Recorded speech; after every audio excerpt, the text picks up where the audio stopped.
Voilà, donc on va essayer de... Alors, ici c'est particulier parce qu'on n'a pas eu l'ensemble des 7 lectures, voilà. Mais chaque année on en choisit 3, assez significatives évidemment. On ne peut pas échapper à la Genèse, au récit de la création, car tout commence par cette porte d'entrée que nous avons un peu médité hier pour le chemin de croix entre Églier et Mont-Dauphin de nuit.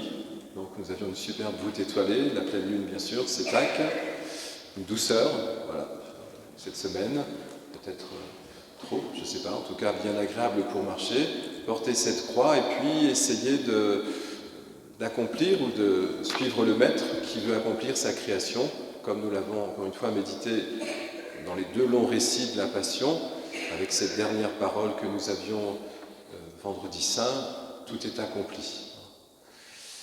Donc, je vais retourner voir la Genèse avec vous, puis après j'essaierai de faire un bond un peu plus loin dans le temps pour revoir l'Exode, et puis éventuellement ce que nous dit le prophète Ézéchiel, puis bien sûr Saint Paul qui nous parle de notre baptême. Alors, la première phrase qui est intéressante dans ce récit de la création, c'est, peut-être que certains m'ont entendu, mais je ne le dis pas souvent ça quand même, je crois, c'est qu'on a une structure qui nous est proposée dès le premier verset. Au commencement, Dieu créa le ciel et la terre était informe et vide, et la ténèbre planait au-dessus de l'abîme, et puis, j'ai oublié le tout début, et puis vous avez les eaux, j'ai dû l'écrire ici, on va prendre le temps, sans être trop long.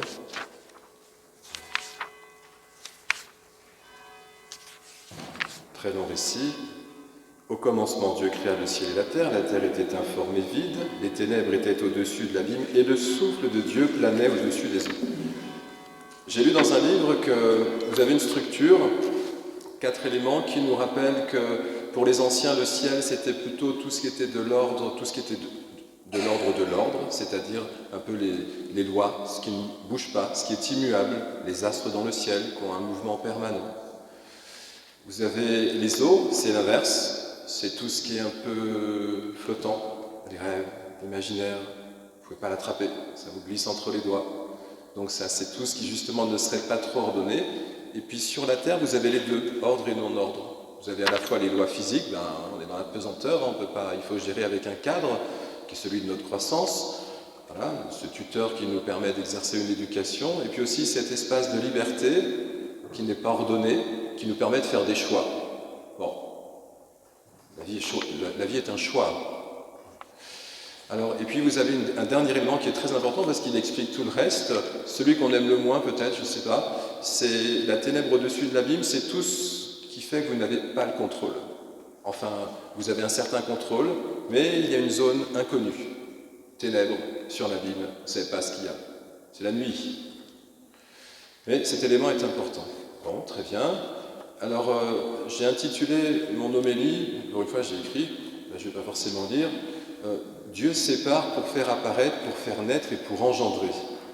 De fait, à travers cette structure, Dieu part, dans le récit de la Genèse, si vous voulez, d'un tout, et puis il sépare les couches les unes après les autres. La lumière de la nuit, après il va séparer les eaux d'en haut des eaux d'en bas, du ciel de la terre, puis il sépare les eaux d'en haut de la terre sèche, puis ensuite la terre des plantes, et puis après, toujours sur cette terre, vous avez l'apparition alors, sur la terre, vous avez l'apparition des animaux, mais 2 jours avant, vous avez aussi les astres, donc qui sont dans le ciel et qui vont donner une certaine temporalité. C'est ce que nous dit l'Écriture, pour faire les jours de fête, les calendriers, etc. Donc l'espace et le temps, peu à peu, se montrent, et puis au bout de cette séparation, donc vous avez l'homme, voilà, créé à l'image de Dieu, mais il faut regarder les choses un petit peu comme un œuf peut-être, je ne sais pas, puis vous regardez à l'intérieur jusqu'au plus fin et vous allez trouver le germe de vie, mais tout cela, il faut une différenciation opérée par Dieu pour que peu à peu la vie émerge. Bon, peut-être que la première lecture peut nous dire ça. Donc Dieu, semble-t-il, pour faire apparaître la vie engendrée, peu à peu, sépare les éléments les uns des autres.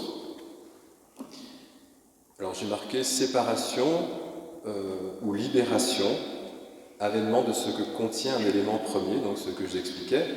Alors, ce qui est intéressant, c'est qu'à chaque fois, c'est il y eut un soir, il y eut un matin, ça je l'ai déjà commenté, ça veut dire que la vie commence toujours par une nuit. La nuit de la gestation, voilà, lorsque notre mère nous a portés. Nos liturgies, c'est toujours des premières vêpres qui commencent la liturgie.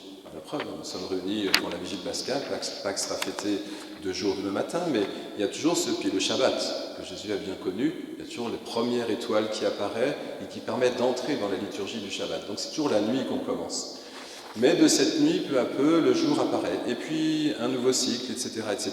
Puis c'est toute notre vie qui va se dérouler. Alors retenez bien, donc de cette nuit d'où jaillit la lumière, et puis cette longueur du temps qui fait que peu à peu, nous pouvons nous différencier. Bon, continuons. Alors le second texte, donc l'Exode, nous parle d'une autre différenciation qui est celui du passage de l'esclavage à la liberté. Voilà. Donc les Hébreux sont esclaves en Égypte. Le texte qui a été lu nous a montré ce geste de Moïse qui frappe les eaux, qui s'ouvrent, qui traversent sur la terre sèche, à pied sec, et puis donc ce cheminement vers la terre promise, entre 2 rivages. Mais là, à nouveau, une séparation se fait. Alors cette fois-ci, elle n'est plus de l'ordre de la création, elle est plutôt un chemin de libération qui est proposé. Alors ça nous parle, nous, en tant que chrétiens, mais qui va se faire à travers, vous le savez, le sacrifice de Pâques, que nous avons eu en lecture cette semaine. Voilà, donc à nouveau une séparation, à nouveau une nuit, celle de l'esclavage, pour le jour, la terre de liberté vers laquelle nous avançons. Il y eut un soir, il y eut un matin. Ensuite, le prophète Isaïe, lui, va nous faire passer dans une différenciation du péché à la justification. C'est toujours les mêmes mouvements, hein.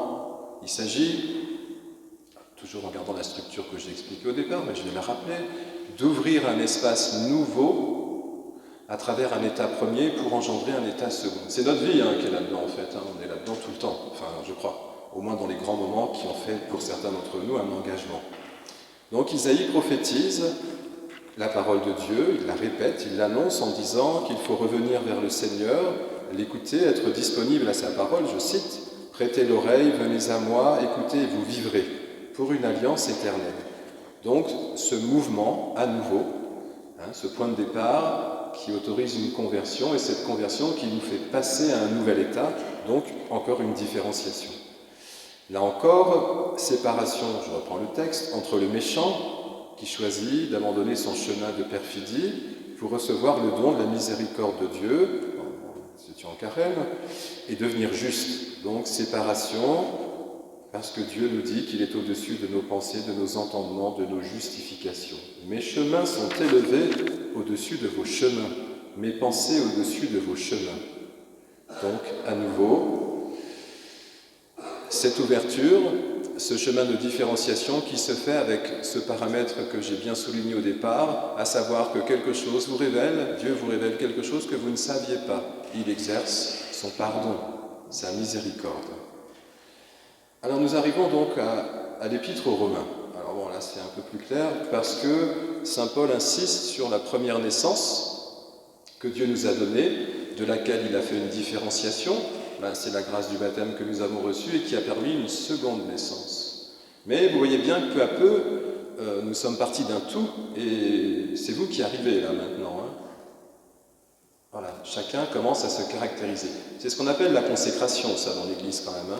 Consacré, ça veut dire séparé du tout.